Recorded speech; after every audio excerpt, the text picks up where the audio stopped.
Ar-Rahman Ar-Rahim Al-Malik.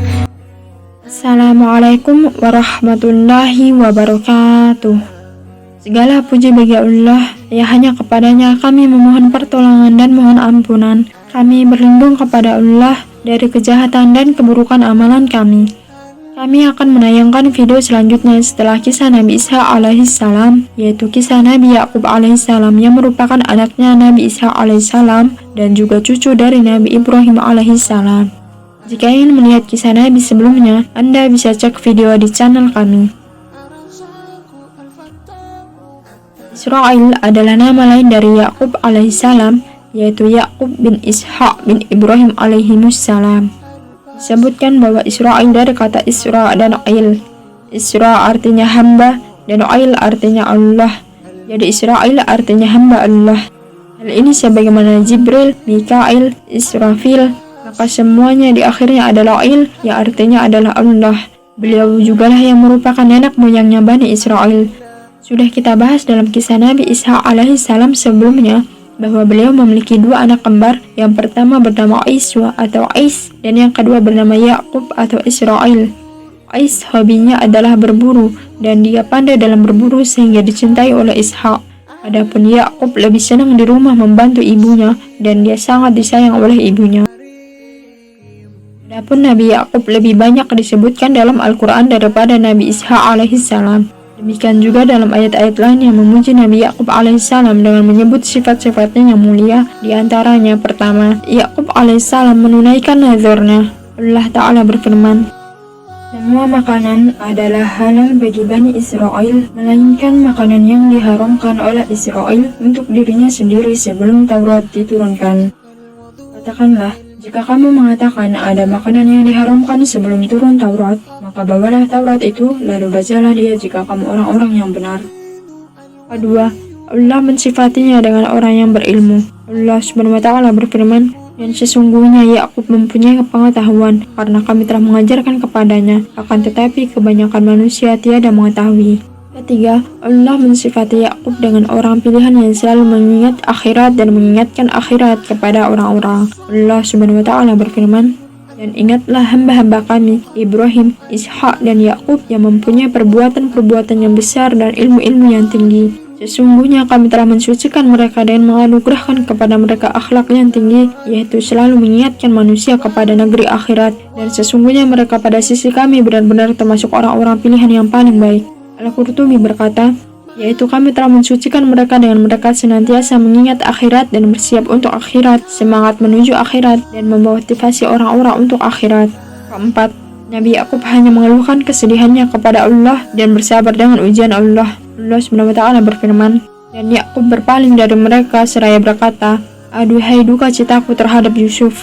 Dan kedua matanya menjadi putih karena kesedihan, dan dia adalah seorang yang menahan amarahnya terhadap anak-anaknya. Mereka berkata, demi Allah, senantiasa kamu mengingati Yusuf, hingga kamu mengidap penyakit yang berat atau termasuk orang-orang yang binasa. Yakub menjawab, sesungguhnya hanyalah kepada Allah aku mengadukan kesusahan dan kesedihanku, dan aku mengetahui dari Allah apa yang kamu tiada mengetahuinya. Hasan al-Basri berkata, sejak Yusuf berpisah dengan Yakub hingga mereka berdua bertemu kembali adalah 80 tahun, maka semenjak itu pula kesedihan tidak pernah terlepas dari hati Yakub. Air matanya mengalir di kedua pipinya. Padahal tidak ada hamba di atas muka bumi yang paling dicintai oleh Allah daripada Nabi Yakub. Maknanya jika seseorang sering mengalami kesedihan, janganlah ia berburuk sangka kepada Allah. Siapa tahu dia dicintai oleh Allah Subhanahu wa Ta'ala. Jangan pula ia berputus asa bagaimanapun juga. Sebagaimana Nabi Yakub yang selalu berharap agar Allah mengembalikan Nabi Yusuf kepadanya, akhirnya setelah 80 tahun Allah pun mengabulkan dan mempertemukan mereka kembali. Kelima, perhatian Nabi Yakub kepada anak-anaknya. Allah Subhanahu wa Ta'ala menyebutkan beberapa ayat yang menunjukkan perhatian Nabi Yakub kepada anak-anaknya. Di antaranya, pertama, sabar dengan durhaka anak-anaknya yang telah membohonginya dan telah memisahkan antara beliau dengan Yusuf alaihissalam. Kedua, memperingatkan anak-anaknya akan bahaya hasad. Di antaranya nasihat beliau kepada putranya Yusuf alaihissalam agar tidak menceritakan mimpinya kepada kakak-kakaknya karena mereka akan hasad dan berbuat jahat kepada Yusuf. Nabi Yakub alaihissalam berkata, Hai anakku, janganlah kamu ceritakan mimpimu itu kepada saudara-saudaramu, maka mereka membuat makar untuk membinasakanmu. Sesungguhnya syaitan itu adalah musuh yang nyata bagi manusia. Demikian juga beliau menasihati anak-anaknya hendak masuk ke negeri Mesir agar tidak masuk bersama-sama melewati satu pintu, akan tetapi agar mereka berpencar dan masuk dari pintu yang berlainan. Hal ini tidak lain agar anak-anaknya tidak terkena keburukan ain dari orang-orang yang melihat mereka. Nabi Yakub alaihissalam berkata, "Hai anak-anakku, janganlah kamu bersama-sama masuk dari satu pintu gerbang, dan masuklah dari pintu-pintu gerbang yang berlain-lain." As-Sam'ani berkata, mayoritas ahli tafsir berpendapat bahwasanya wasiat Yakub tersebut karena beliau khawatir ain. Beliau khawatir ain karena anak-anaknya 11 orang lelaki semua bersaudara dari satu ayah. Nabi Yakub melarang mereka untuk masuk dari satu pintu karena jumlah mereka yang 11 orang kakak beradik dengan pakaian yang berbeda dari pakaian penduduk Mesir disertai warna kulit yang berbeda karena mereka dari suku yang berbeda dapat memancing perhatian penjahat atau pencuri atau para penjaga dan pengintai kerajaan yang mencurigai mereka, sehingga akan timbul permasalahan yang akhirnya menghalangi mereka untuk menunaikan tujuan mereka. Ketiga, mengajarkan kepada anak-anaknya untuk bertawakal kepada Allah SWT. Nabi Yakub alaihissalam berkata, "Hai anak-anakku, janganlah kamu bersama-sama masuk dari satu pintu gerbang, dan masuklah dari pintu-pintu gerbang yang berlain-lain. Namun demikian aku tiada dapat melepaskan kamu barang sedikit pun daripada takdir Allah. Putusan menetapkan sesuatu hanyalah hak Allah, kepadanya lah aku bertawakal, dan hendaklah kepadanya saja orang-orang yang bertawakal berserah diri." Yaitu Nabi Yakub menyuruh anak-anaknya agar melakukan ikhtiar, yaitu dengan tidak beramai-ramai ketika masuk ke satu pintu, karena hal ini mengundang permasalahan. Tetapi setelah itu beliau mengingatkan agar mereka tidak berpatokan pada sebab ikhtiar tersebut, tetapi hendaknya hati mereka bertumpu kepada Allah. Itulah tawakal yang benar. Karenanya beliau berkata, "Keputusan menetapkan sesuatu hanyalah hak Allah, kepadanya lah aku bertawakal, dan hendaklah kepadanya saja orang-orang yang bertawakal berserah diri." Keempat, mengajarkan anak-anaknya untuk tidak berputus asa dari rahmat Allah SWT. Nabi Yakub alaihissalam berkata kepada anak-anaknya, "Hai anak-anakku, pergilah kamu, maka carilah berita tentang Yusuf dan saudaranya, dan janganlah kamu berputus asa dari rahmat Allah. Sesungguhnya tiada berputus asa dari rahmat Allah melainkan kaum yang kafir." Kelima, berwasiat kepada anak-anaknya agar terus bertauhid dan agar mati di atas tauhid. Allah SWT berfirman, "Dan tidak ada yang benci kepada agama Ibrahim melainkan orang yang memperbodoh dirinya sendiri, dan sungguh kami telah memilihnya di dunia, dan sesungguhnya dia di akhirat benar-benar termasuk orang-orang yang saleh." Jika Tuhannya berfirman kepadanya, "Tunduk patuhlah," Ibrahim menjawab, "Aku tunduk patuh kepada Tuhan semesta alam." Dan Ibrahim telah mewasiatkan ucapan itu kepada anak-anaknya. Demikian pula kepada Yakub, Ibrahim berkata, "Hai anak-anakku, sesungguhnya Allah telah memilih agama ini bagimu, maka janganlah kamu mati kecuali dalam memeluk agama Islam." Adakah kamu hadir ketika Yakub kedatangan tanda-tanda maut, ketika ia berkata kepada anak-anaknya, "Apa yang kamu sembah sepeninggalku?" Mereka menjawab, "Kami akan menyembah Tuhanmu dan Tuhan nenek moyangmu, Ibrahim, Ismail dan Ishak, yaitu Tuhan yang Maha Esa, dan kami hanya tunduk patuh kepadanya." Kali ini kita akan membahas kisah Nabi Yakub alaihissalam di dalam Bible Perjanjian Lama, yaitu di dalam kitab Taurat yang mereka atau orang-orang Israel anggap sebagai kitab suci. Mari kita simak bersama dan tonton videonya sampai habis ya. Ketika Ishak sudah tua dan matanya telah kabur sehingga ia tidak dapat melihat lagi, dipanggilnyalah Aisu, anak sulungnya, serta berkata kepadanya, "Anakku," saat Aisu, "Ya Bapa." Berkatalah Ishak, "Lihat, aku sudah tua. Aku tidak tahu bila hari kematianku. Maka sekarang ambillah senjatamu, tabung panah dan busurmu, pergilah ke padang dan burulah bagiku seekor binatang. Olahlah bagiku makanan yang enak seperti yang ku gemari. Sesudah itu bawalah kepadaku supaya aku makan, agar aku memberkati engkau sebelum aku mati." Tetapi Ribka mendengarkannya ketika Ishak berkata kepada Ais anaknya, "Setelah Aisu pergi ke padang memburu seekor binatang untuk dibawanya kepada ayahnya, berkatalah Ribka kepada Yakub anaknya, 'Telah ku dengar ayahmu berkata kepada Esau kakakmu, bawalah bagiku seekor binatang buruan dan olahlah bagiku makanan yang enak supaya aku makan dan supaya aku memberkati engkau di hadapan Tuhan sebelum aku mati.' Maka sekarang anakku, dengarkanlah perkataanku seperti yang kuperintahkan kepadamu. Pergilah ke tempat kambing domba kita, ambillah dari sana 2 ekor anak kambing yang baik. Maka aku akan mengolahnya menjadi makanan yang enak bagi ayahmu seperti yang digemarinya. Bawalah itu kepada ayahmu supaya dimakannya, agar ia memberkati engkau sebelum ia mati. Lalu kata Yakub kepada Ribka ibunya, tetapi Esau kakakku adalah seorang yang berbulu badannya, sedangkan aku ini kulit licin. Mungkin ayahku akan meraba aku, maka nanti ia akan menyangka bahwa aku mau memperolok-olokkan dia. Dengan demikian aku akan mendatangkan kutuk atas diriku dan bukan berkat. Tapi ibunya berkata kepadanya, akulah yang menanggung kutuk itu anakku, dengarkan saja perkataanku. Pergilah ambil kambing-kambing itu. Lalu ia pergi mengambil kambing-kambing itu dan membawanya kepada ibunya. Sesudah itu ibunya mengolah makanan yang enak seperti yang digemari ayahnya.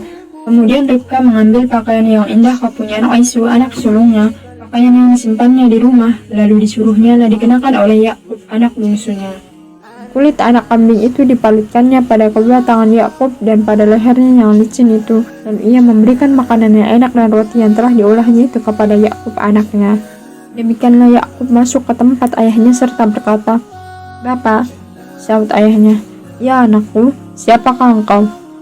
Kata Yakub kepada ayahnya, akulah Esau anak sulungmu. Telah kulakukan seperti yang Bapa katakan kepadaku. Bangunlah, duduklah dan makanlah daging buruan masakanku ini agar Bapa memberkati aku. Lalu Ishak berkata kepada anaknya itu, lekas juga engkau mendapatnya anakku, karena Tuhan Allahmu membuat aku mencapai tujuanku. Lalu kata Ishak kepada Yakub, datanglah mendekat anakku, supaya aku meraba engkau, apakah engkau ini anakku Esau atau bukan. Maka Yakub mendekati Ishak ayahnya, dan ayahnya itu merabanya serta berkata, kalau suara Yakub, kalau tangan-tangan Esau. Jadi Ishak tidak mengenal dia karena tangannya berbulu seperti tangan Aisu kakaknya. Ishak hendak memberkati dia, tetapi ia masih bertanya, benarkah engkau ini anakku Esau? Jawabnya, ya. Lalu berkatalah Ishak, dekatkanlah makanan itu kepadaku supaya aku makan daging buruan masakan anakku, agar aku memberkati engkau. Jadi didekatkannya makanan itu kepada ayahnya, lalu ia makan. Dibawanya juga anggur kepadanya, lalu ia minum. Berkatalah Ishak ayahnya kepadanya, datanglah dekat-dekat dan ciumlah aku anakku. Lalu datanglah Yakub dekat-dekat dan diciumnya ayahnya. Ketika Ishak mencium bau pakaian Yakub, diberkatinya dia sambil berkata, sesungguhnya bau anakku adalah sebagai bau padang yang diberkati Tuhan. Allah akan memberikan kepadamu embun yang dari langit dan tanah-tanah gemuk di bumi dan gandum serta anggur berlimpah-limpah. Bangsa-bangsa akan takluk kepadamu, dan suku-suku bangsa akan sujud kepadamu. Jadilah Tuhan atas saudara-saudaramu, dan anak-anak ibumu akan sujud kepadamu. Siapa yang mengutuk engkau, terkutuklah ia, dan siapa yang memberkati engkau, diberkatilah ia. Setelah Ishak selesai memberkati Yakub, dan baru saja Yakub keluar meninggalkan Ishak ayahnya, pulanglah Aisu kakaknya dari berburu. Ia juga menyediakan makanan yang enak lalu membawanya kepada ayahnya. Katanya kepada ayahnya, Bapa bangunlah dan makan daging buruan masakan anakmu agar engkau memberkati aku. Tapi kata Ishak ayahnya kepadanya, siapakah engkau ini? Sahutnya, akulah anakmu, anak sulungmu Esau. Dan terkejutlah Ishak dengan sangat serta berkata, siapakah gerangan dia yang memburu binatang itu dan yang telah membawanya kepadaku? Aku telah memakan semuanya sebelum engkau datang, dan telah memberkati dia, dan dia akan tetap orang yang diberkati. Sesudah Aisu mendengar perkataan ayahnya itu, merang-ranglah ia dengan sangat keras dalam kepedihan hatinya serta berkata kepada ayahnya, berkatilah aku ini juga ya Bapa. Jawab ayahnya, adikmu telah datang dengan tipu daya dan telah merampas berkat yang diberikan untukmu itu. Kata Aisu, bukankah tepat namanya Yakub, karena ia telah 2 kali menipu aku. Hak kesulunganku telah dirampasnya, dan sekarang dirampasnya pula berkat yang untukku. Lalu katanya, apakah Bapak tidak mempunyai berkat lain bagiku? Lalu Ishak menjawab Aisu, sesungguhnya telah kuangkat dia menjadi tuan atas engkau, dan segala saudaranya telah kuberikan kepadanya menjadi hambanya, dan telah kubekali dia dengan gandum dan anggur. Maka kepadamu apalagi yang dapat perbuat ya anakku? Kata Aisu kepada ayahnya, hanya berkat yang satu itukah ada padamu ya Bapa? Berkatilah aku ini juga ya Bapa.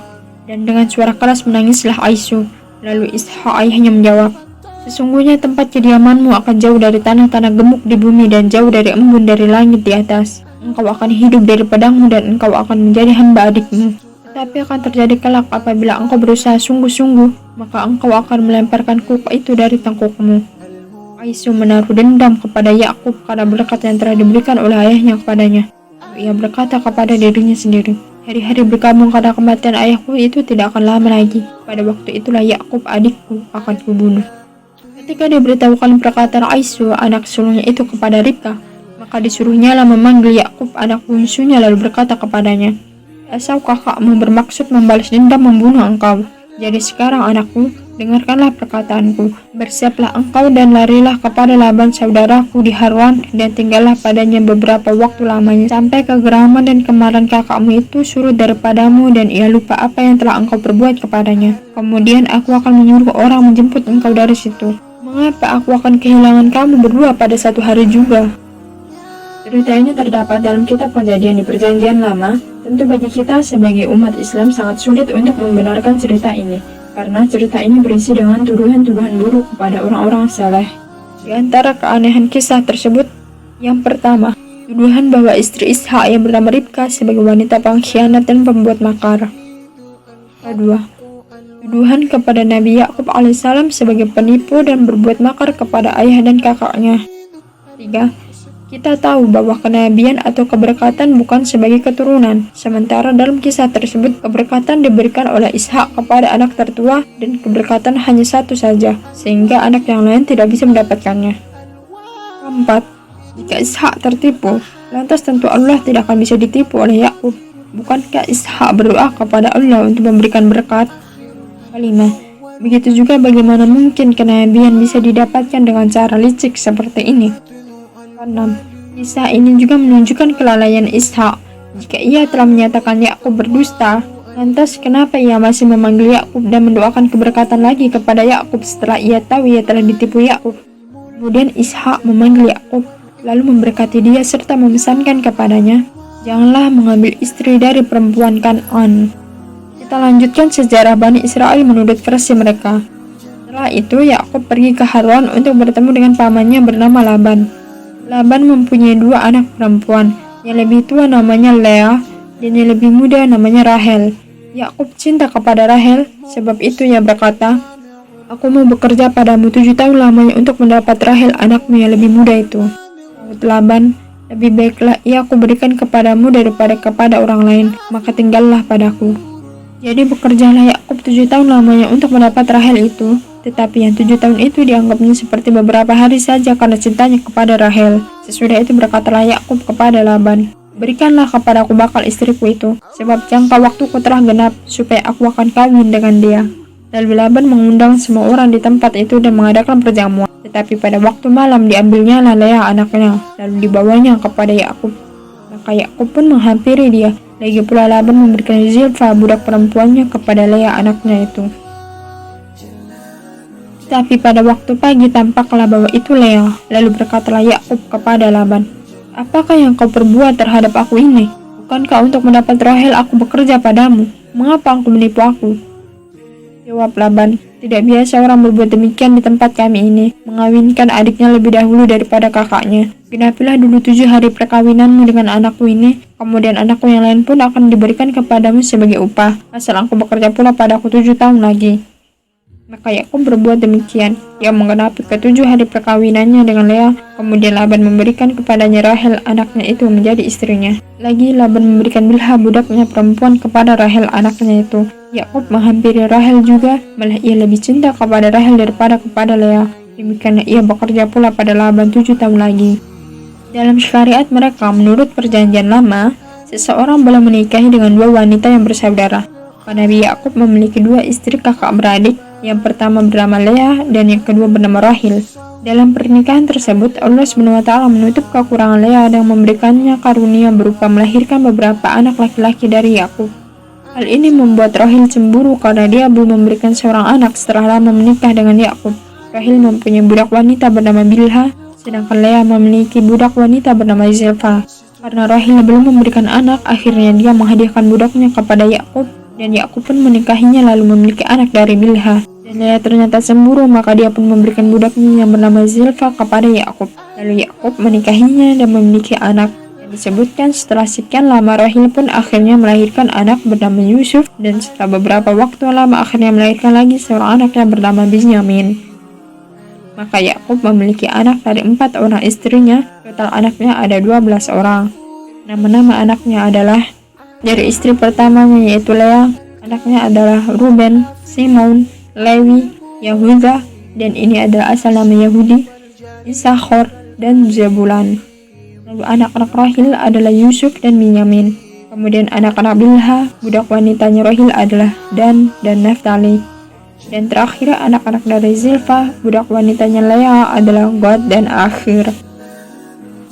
Inilah 12 orang putranya Yakub, yang semua Bani Israel Yahudi kembali kepada 12 orang ini. Oleh karenanya dinamakan dengan Bani Israel, yang artinya anak-anak lelakinya Israel, yaitu Yakub. Dari 12 orang inilah muncul 12 suku besar dari kelompok Yahudi, dan semua orang Yahudi bermuara kepada 12 orang putra Israel sehingga mereka disebut dengan Bani Israel. Intinya ini adalah literatur yang hanya kita dapatkan di Israiliyat Ahlul Kitab. Adapun dalam literatur Islam, maka tidak disebutkan semua ini. Akan tetapi sebagian ulama menukilnya seperti Al-Hafidz Ibnu Katsir dalam kitabnya Qasasul Anbiya halaman 297-305, dan juga ulama-ulama lain dalam kitab-kitab tafsir mereka. Di antara keanehan dalam Bible disebutkan bahwa Yakub berkelahi dengan Allah. Berikut penukilannya. Pada malam itu Yakub bangun dan ia membawa kedua istrinya, kedua budak perempuannya, dan 11 anaknya, dan menyeberang di tempat penyeberangan sungai Yabok. Sesudah ia menyeberangkan mereka, ia menyeberangkan juga segala miliknya. Lalu tinggallah Yakub seorang diri. Seorang laki-laki bergulat dengan dia sampai fajar menyingsing. Ketika orang itu melihat bahwa ia tidak dapat mengalahkannya, ia memukul sendi pangkal paha Yakub, sehingga sendi pangkal paha itu terpelacok ketika ia bergulat dengan orang itu. Lalu kata orang itu, "Biarkanlah aku pergi, karena fajar telah menyingsing." Sahut Yakub, "Aku tidak akan membiarkan engkau pergi jika engkau tidak memberkati aku." Bertanyalah orang itu kepadanya, "Siapakah namamu?" Sahutnya Yakub. Lalu kata orang itu, "Namamu tidak akan disebutkan lagi Yakub, tetapi Israel, sebab engkau telah bergumul melawan Allah dan manusia, dan engkau menang." Bertanyalah Yakub, "Katakanlah juga namamu." Tetapi sahutnya, "Mengapa engkau menanyakan namaku?" Yakub menamai tempat itu Panil, sebab katanya, "Aku telah melihat Allah berhadapan muka, tetapi nyawaku tertolong." Lalu tampaklah kepadanya matahari terbit ketika ia telah melewati Panil, dan Yakub pincang karena pangkal pahanya. Itulah sebabnya sampai sekarang orang Israel tidak memakan daging yang menutupi sendi pangkal paha, karena dia telah memukul sendi pangkal paha Yakub pada otot pangkal pahanya. Sungguh menakjubkan kisah tersebut. Pertama, pada ayat-ayat sebelumnya disebutkan bagaimana seorang manusia, Yakub, yang ketakutan dibunuh oleh kakaknya Aisu. Lantas setelah itu disebutkan Yakub mampu bergulat melawan Allah, dan Yakublah yang menang. Ia hanya cedera pada sendi pangkal paha. Kedua, bagaimana Allah minta tolong kepada Yakub agar melepaskannya. Ketiga, kenapa pula alasan Allah untuk pergi karena fajar sudah menyingsing? Apakah Allah memiliki waktu-waktu kerja tertentu, atau Tuhan hanya diizinkan untuk turun ke bumi sampai fajar saja? Keempat, terus apa hikmah kejadian ini? Apakah Tuhan Allah membanggakan Yakub karena telah mengalahkannya? Para rahib Yahudi dan Nasara kebingungan menghadapi teks seperti ini, sehingga mengakibatkan mereka harus menafsirkan dengan banyak penafsiran. Ini cerita maksudnya memuji Yakub, akan tetapi malah menjatuhkan Allah. Sungguh kita semakin memuji Allah atas nikmat Islam. Bisa kita bandingkan antara Yakub versi Al-Quran yang saleh, penyabar, bertakwa, dan lain-lain dengan Nabi Yakub versi Bible yang pembohong dan licik. Semoga Allah mewafatkan kita semua di atas agama yang hanif. Kemudian Yakub meninggal setelah bertemu kembali dengan Yusuf yang terpisah dari dalam waktu yang lama. Selesailah kisah Nabi Yakub alaihissalam dengan pertolongan Allah dan taufiknya. Wassallallahu ala nabiyyina Muhammadin wa ala alihi wa sahbihi wasallam. Sekian dari kisah Nabi Yakub alaihissalam. Mohon doanya agar kami bisa terus menceritakan semua kisah perjalanan para nabi dan rasul Allah subhanahu wa ta'ala. Insyaallah video selanjutnya kami akan membahas tentang kisah Nabi Yusuf alaihissalam. Demikian dari kami. Jika ada kesalahan baik yang disengaja maupun tidak, kami memohon maaf yang sebesar-besarnya. Karena kesalahan itu pasti dari saya sebagai manusia biasa yang tidak luput dari dosa dan kesalahan, dan segala sesuatu yang benar hanyalah milik Allah subhanahu wa ta'ala. Jangan lupa subscribe dan nyalakan notifikasi channel kami agar Anda bisa mendapatkan pemberitahuan tentang video terbaru dari kami. Dan juga like dan share agar bermanfaat bagi sesama saudara muslim untuk mengetahui tentang kisah para nabi dan rasul Allah Subhanahu wa taala. Semoga Allah Subhanahu wa taala menjaga kita semua serta memudahkan segala urusan kita. Jazakumullahu khairan wa barakallahu fiikum. Wassalamualaikum warahmatullahi wabarakatuh.